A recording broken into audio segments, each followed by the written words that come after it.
everyone, welcome to the Copenhagen 2021 World Pride panel discussion. This is the China Forum, what's next for the LGBTQ plus community in China. My name is Ivy, I am your host today. A bit about myself, I am the co-founder of Diversity and Inclusion Consulting. I'm originally from Hong Kong, but I've been based here in Shanghai for the last 3 years. In the last 5 to 6 years, I've been promoting LGBT workplace inclusion in Hong Kong, China, and Asia. And today I'm very honored and very pleased to be joining 3 of the panel speakers here in China who are really championing and leading the LGBT movement here in China. So shall we start introducing everyone? Perhaps ladies first, Ting Ting. Hello everyone, my name is Ting Ting Wei. I'm presenting the National LGBT Leaders Conference, and we organize the conference every year to gathering around over 100 activists around China and other regions. It's very nice and very happy to be here today in the Copenhagen 2021 World Pride. Thank you, Ting Ting. And Raymond? Hi, everyone. I'm Raymond from ShanghaiPRIDE. I've been with the team for the past 12 years. Started as a ticketing volunteer and a merchandise volunteer. Now I'm one of the co-founders of the current Shanghai Pride Festival. Right, thank you. And Yang Yi. Hello, thanks for having me. My name is Yang Yi. I come from LGBT rights advocacy China, and in the past 8 years, we have launched 15 impact litigations.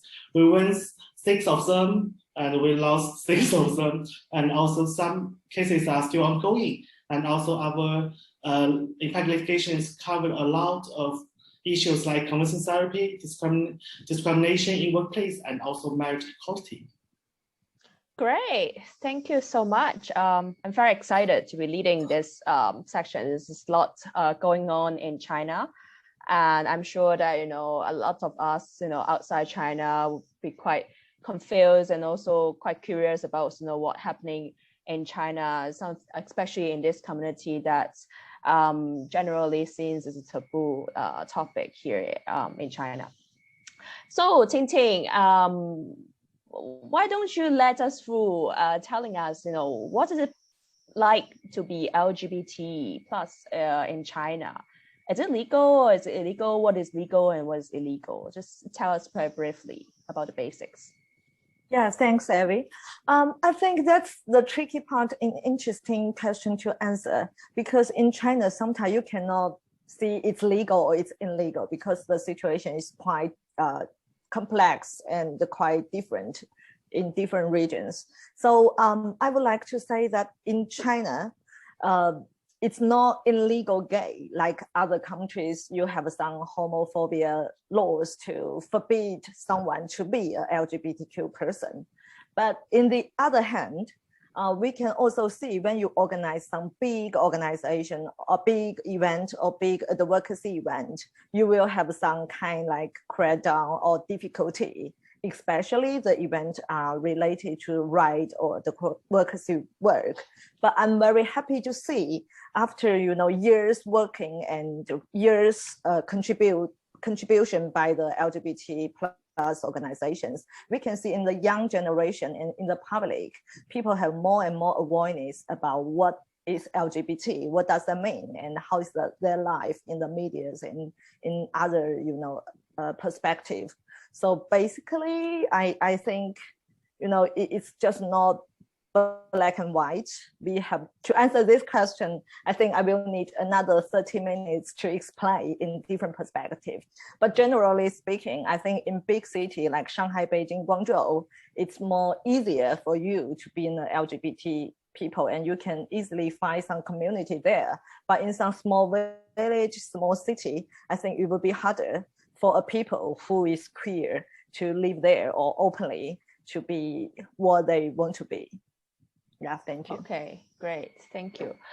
Under this context, it seems that the environment is still quite uncertain. But is there any progress going on, at least in the last 5 to 10 years in terms of, LGBT issues, movement, in terms of, legal cases around in China? I think if we look back in the last 10 or 5 years, we can see some achievement and progress in our society. For example, Young East organization have raised many cases in the court to fight for LGBT's rights. For example, the educational right. My previous organization, we also do some work about transgender education right and transgenders diploma change due to the different gender on them.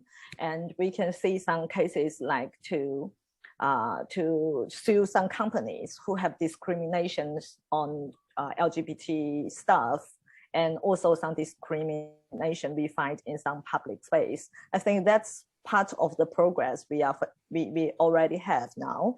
And secondly, we can see there's so many LGBT related organizations set up, especially in young generation. In my memory, when I first came to the LGBT community in 2009 and 2010, you don't see that much actively organizations or activism in China. But so far, when we organize the National Leaders Conference, we can see so many young people come and they set up the new organization or new media's platform. So we can see in the movement part that although there's, in spite of the difficulty and limitation, there are still a lot of people, they just volunteering to do a lot of work. For example, Shanghai Pride also have a very good practice example for us to see how the movement going on. And I think thirdly, in, like I mentioned, in public perspective, we can see some, like, for example, some mainstream films, they also capture some LGBT related actors or 角色 or roles in the in their fields.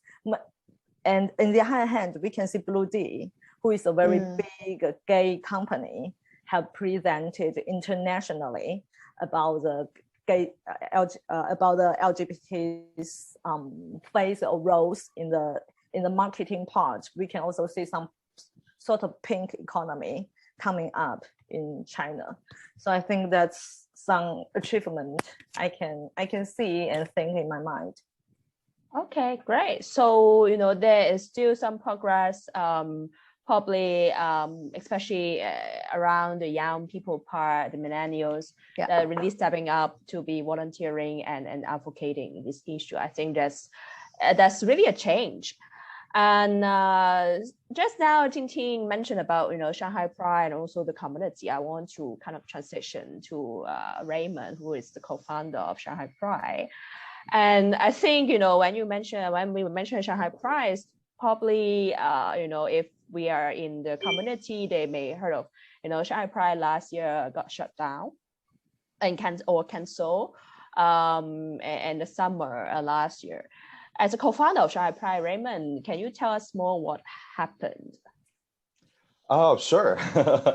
But before that, I think I'll just share with everyone what Shanghai Pride is. What Shanghai Pride is. Shanghai Pride is actually an annual LGBTQ plus celebration to increase the awareness of LGBTQ plus in the community and society and promote acceptance. Actually, we organize sports, film festival, panel discussions, parties, corporate D&I events, and even more.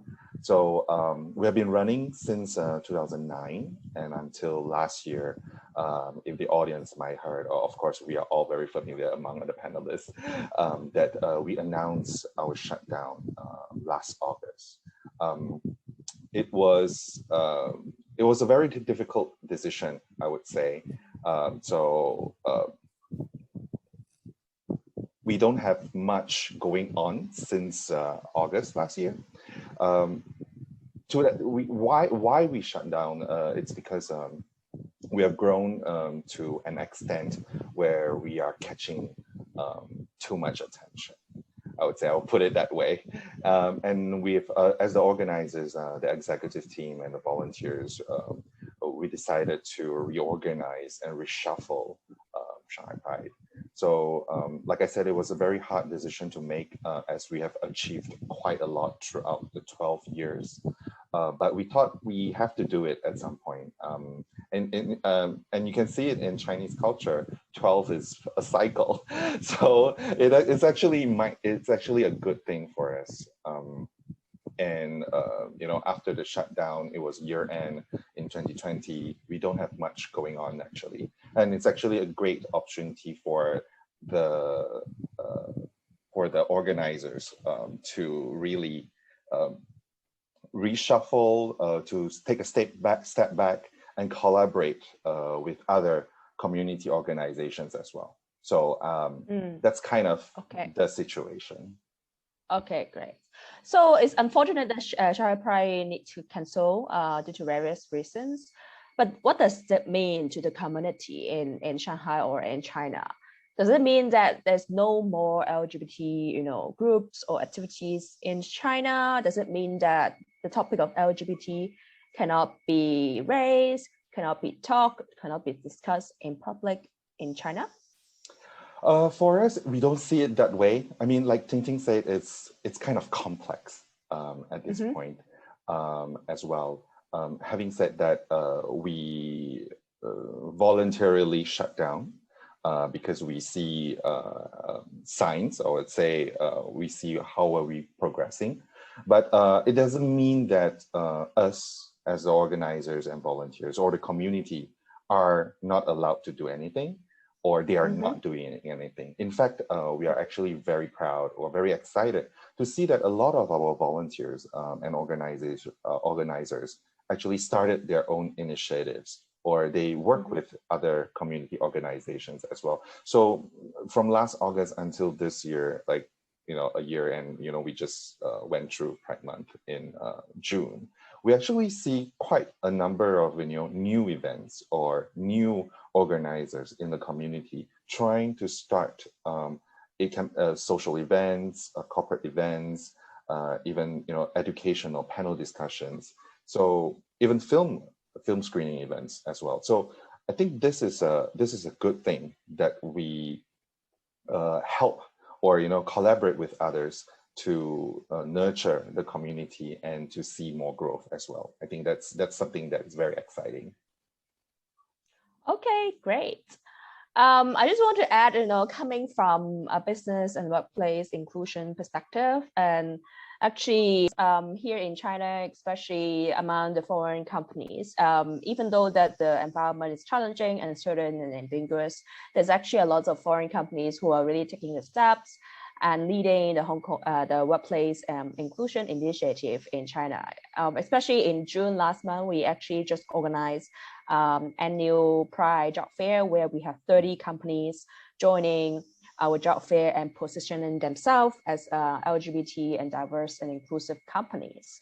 And we, apart from job fair, we actually also organize a Pride run where companies send their employees to join our, a small run around Shanghai to raise awareness and visibility of LGBTQ+ here in China. So from my observation and from my work, I can see that, there are still things are still going on. The things may not be under the branding of Shanghai Pride, but then LGBT community can still, join various activities under different community groups here in Shanghai and other parts of China. Sure. So I think I want to add something on that, what Ivy said as well. As Shanghai Pride has been going on for the past 12 years, right? So we have been actively, reaching out to the community, to corporates, to partner organizations.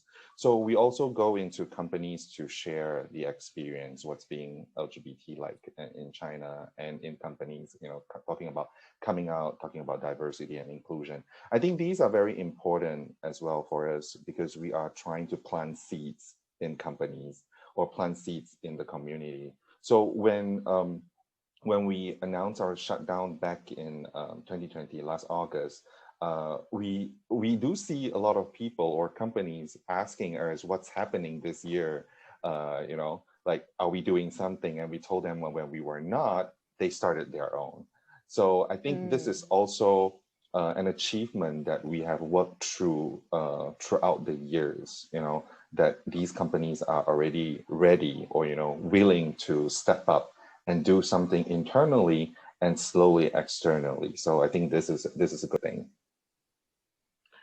Great. So that means that even though the environment is challenging and vigorous, it doesn't really deter companies from, starting their work in creating an inclusive and diverse environment for their employees.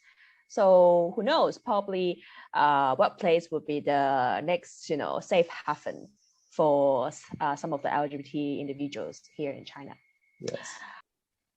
Okay, right. So after talking about the community issues just now, I just want to shift the focus on what's going on in media. I think some of you may notice in the international news that a few weeks ago, some WeChat account of the student group, LGBT group here in China got shut down. So Yanni, you are the LGBT media expert here in China. Can you tell us more about what happened? Yeah, for sure. So before I introduce this incident, I would like to add some background to this, because since 2015, the civil society in China has been shrinking rapidly.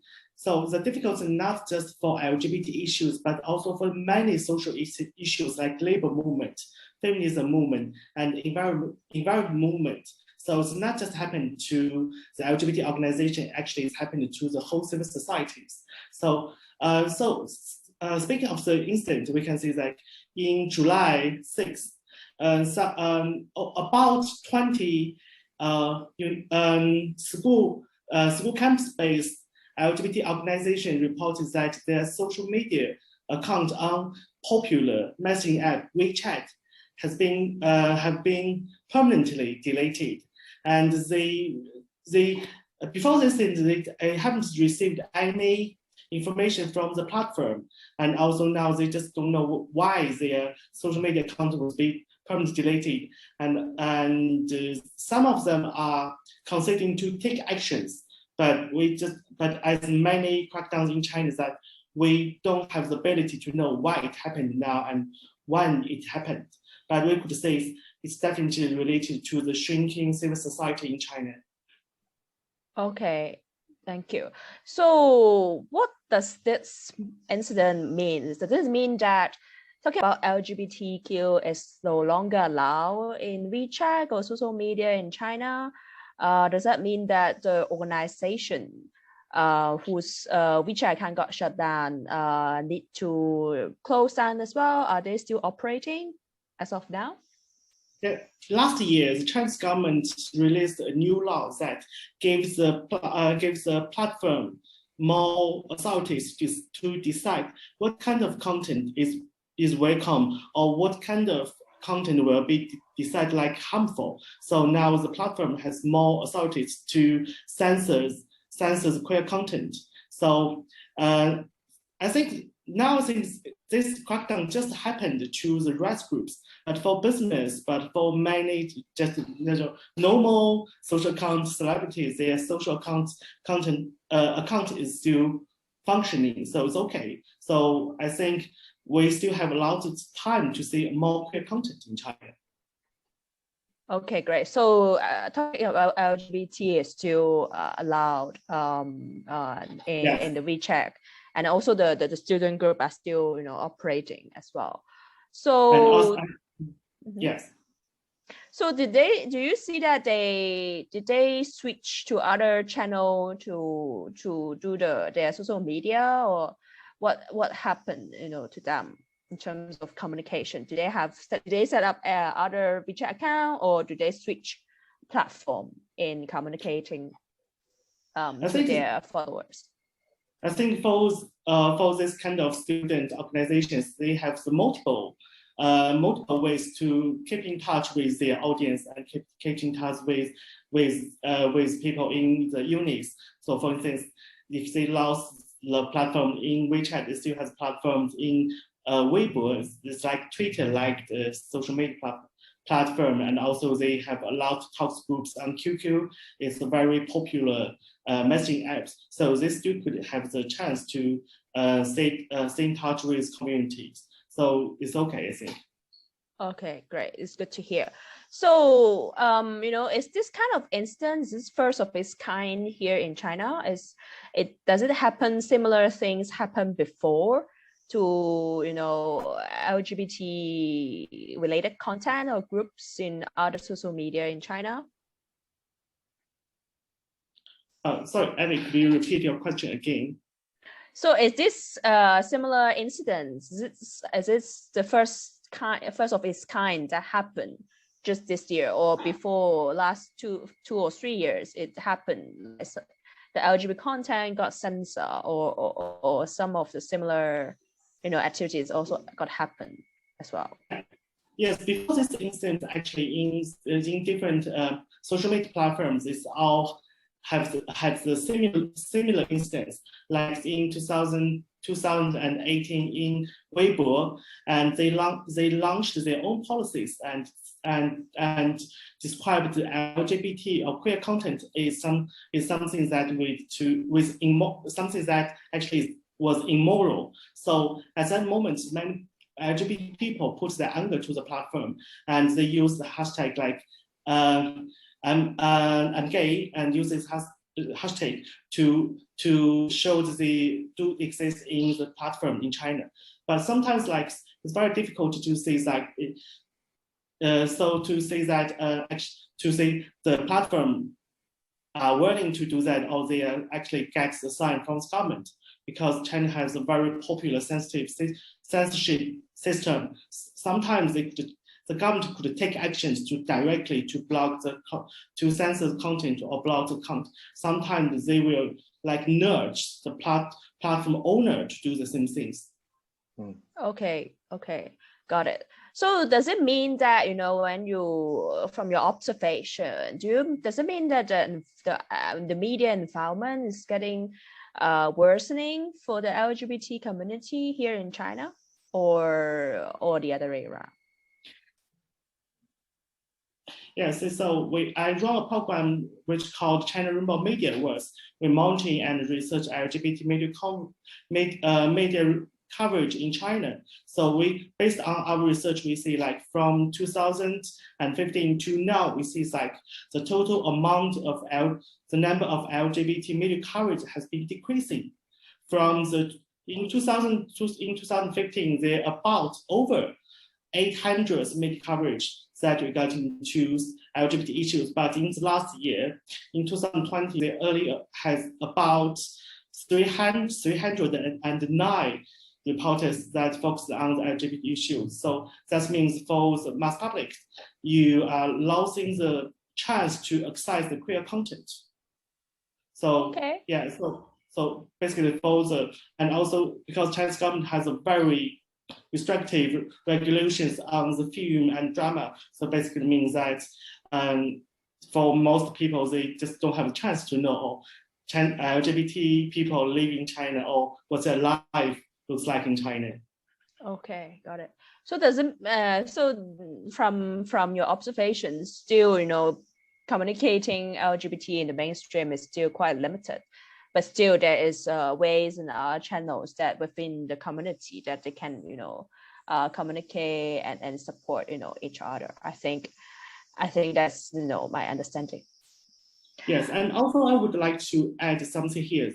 So sometimes we can see, so I can give you examples from the transgender communities. So basically, transgender community in China is not a huge community, but in last year, in 2020, there are over 20% of media coverage focused on the transgender issues. Why is this number so high? Just because transgender organizations and trans activists, they organize a lot of impact litigations, and also they launch so many cultural campaigns. So you can see that the link between the activism and media representation. So if we take actions, we will increase our visibility in China. Okay, great. There's something, at least there's some progress going on here. I would like I think, to add too. yeah, sure. On the media part, because from our perspective, when we do Shanghai Pride for the past 12 years, we also try to create campaigns, and especially for Pride Month, right? So we have engaged with our partners to create interactive campaigns and showcasing LGBTQ families, couples, and individuals as well as their stories. So we do see a trend for brands to do LGBTQ campaigns as well. I'm sure Yang Yi is also aware of this, including Tmall, which is a huge company of Alibaba, and even Didi. They did LGBTQ related or individuals campaigns in their major Chinese New Year or in their company promotion as well. And then we do see a lot of companies, brands, apparels. They are also launching a lot of LGBTQ products during Pride Month. To that extent, it also creates awareness across China, across the consumers, where the message is sent to create awareness as well as Pride Month is going, what's LGBTQ about.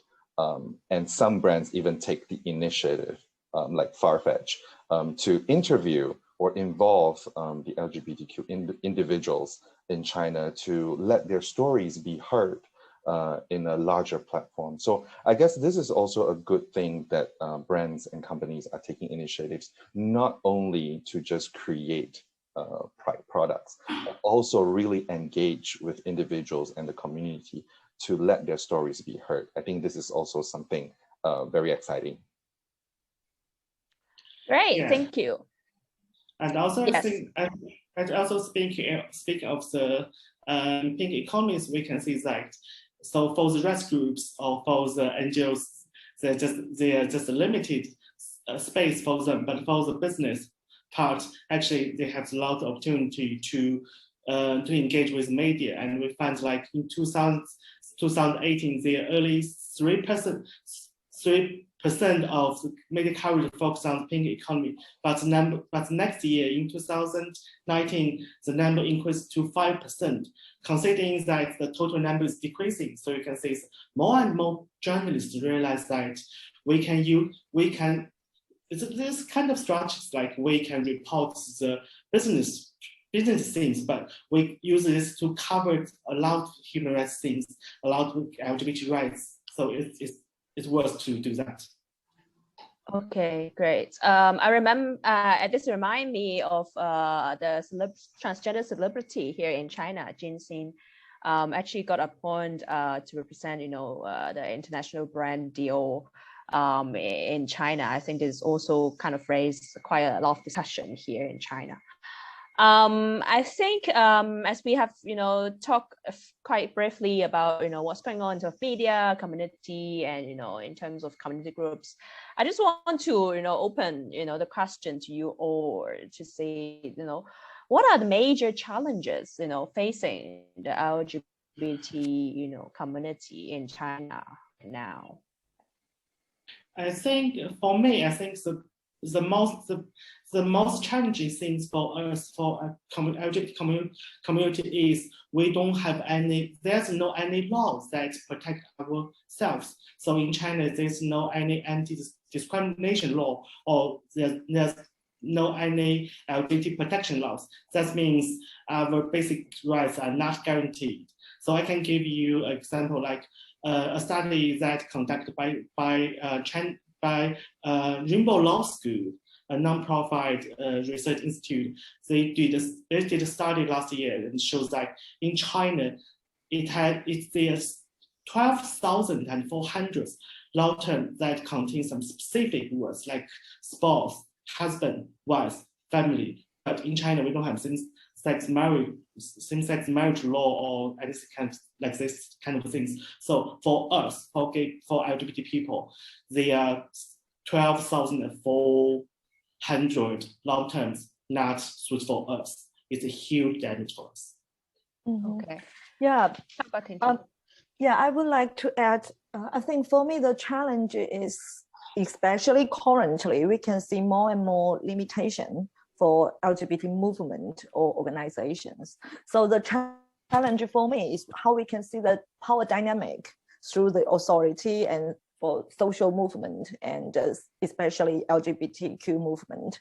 But we also have to bear in mind that we have a certain population of LGBT community and LGBT people in the Chinese society. They will still exist. Even what kind of challenge and limitation we faced, they are still existing there. So I think for us, it's how we use some new victim and new strategy to be flexible, to be have more resilience to deal with the complex situation, as I mentioned in the beginning. So because like Yang Yi said, it's not legal, but it's not illegal. So in different kind of ways and terms. So as activists, I think we need some new strategy and new victim. And in the other hand, I can also see, especially in the young generation, after the WeChat account get blocked, they sent up some new account very soon, maybe 1 or 2 days after the bomb. So I think that we also have to view the resilience and the great power and the great activism and their resilience in this movement. So that's another challenge, is how we keep our passion and keep our resilience, even though we have so much challenge in front of us. And we also have to understand the society, or to try to learn more to understand the situation in China, as well as the authority. What do they think about us? How do they view this? And can we have some new kind of like cooperation or flexible ideas? For example, Yang Yi mentioned the companies or ShanghaiPRIDE might have some new volunteer or some volunteers to doing the event in a new way. So I think that that's also one challenge for us. And to be honest, I have been avoiding some activists. They have been, after experience some traumatized experience, how we keep our self-awareness and well-being of every activist and other LGBT related community. It's also another challenge, how we cooperate and unite each other, even though it's not an easy time for us now. So on top of that, I think in generally we see that first tier cities are much more open. When we say, I think Ting Ting did mention that about Shanghai, Beijing, Guangzhou, or even Chengdu, more developed cities are more open. But then the main challenge is actually we want more awareness throughout China as well. And in general, Chinese families are similarly or more conservative when we come to talking about personal feelings, personal sexuality, we talk about gender, and also there are also stereotypes and pressure of getting married and having babies. I think this exists in the Chinese or Asian culture very strongly. So this will take a long time in terms of creating much more awareness and acceptance. And also one thing I would like to point out is also, it's going to be a long process if we are a longer progress, if we are going to compare with our neighboring cities or regions or even the West, right? So LGBTQ movements in China are just probably around 10 to 15 years history. And compared to those that are way ahead than us or already achieved same-sex marriage and a lot of trans rights, they took 40 to 50 years to reach where they are. And we are only 10 to 15 years. There are so many issues to address and the awareness is still very low. I think this is very crucial that all the community organizations continue to come together and make sure that we still voice out, may it be smaller, or when better times we can be loud. I mean, this is still very important to keep visibility. Yeah. Okay, and great. also, Oh, and also I would like to say something that sounds more positive. I think from the international level, Chinese government shows generally, I think from the international level, generally Chinese government shows a positive attitude to the LGBT issues. So for instance, in 2015, a spokesman from the Ministry of Justice said China protects the health rights of LGBTI people. The discrimination of LGBTI community face in daily life needs to be paid attention to. And in 2019, China UN representative said, China does not allow any discrimination and violence based on SOGI. So I think from the international level, governments are very supportive. And also from the state level, I think the legal circumstance to LGBT people has been improving, even though it's very much slower than our expectations. So for instance, but we still think that the efforts are, some good things. Like since 2007, gender inequality has been protected by the Employment Promotion Act. And since 2016, the Employment Anti-Discrimination Law is under the discussion of Congress. And for this draft, it includes anti-discrimination against on sexual orientation and gender identity. So I think even there are a lot of criticize to the government, but as I think we can see some progress here.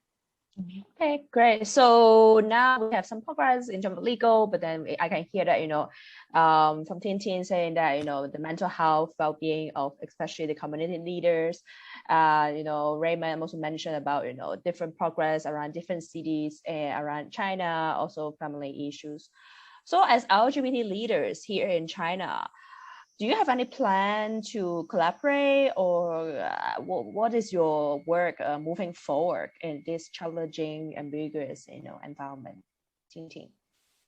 Well, I think currently my plan for me is try as much as possible to collaborate with other organizations, other leaders.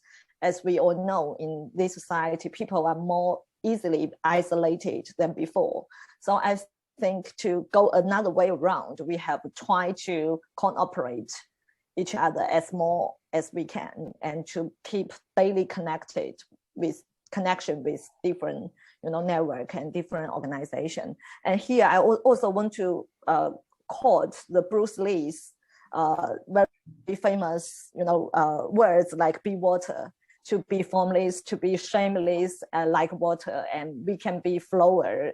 Also, we can be, we can crash as well. So I think it's quite very old Chinese wisdom philosophy to be water. Even though we have some, difficulty here, but we can still exchange and to be transparency in different kind of situation. So I think hopefully we can try to be water and to be, resist, even though in very hard situation, but we can still connect it in other way.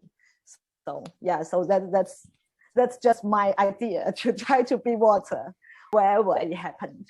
Yeah. All right. Thank you so much. I think be water is really a very good analogy of, of the way that we use the strategy we use in dealing with, the uncertain situation, not only for LGBT community, but also, globally towards the pandemic and the really uncertain political environment globally. And also, our sexual orientation in general, at the end of the day is also, fluid and watery. So thank you so much for your discussion. I really learned a lot of what's going on, and thank you for your time. And if you have any question, please let us know. Thank you.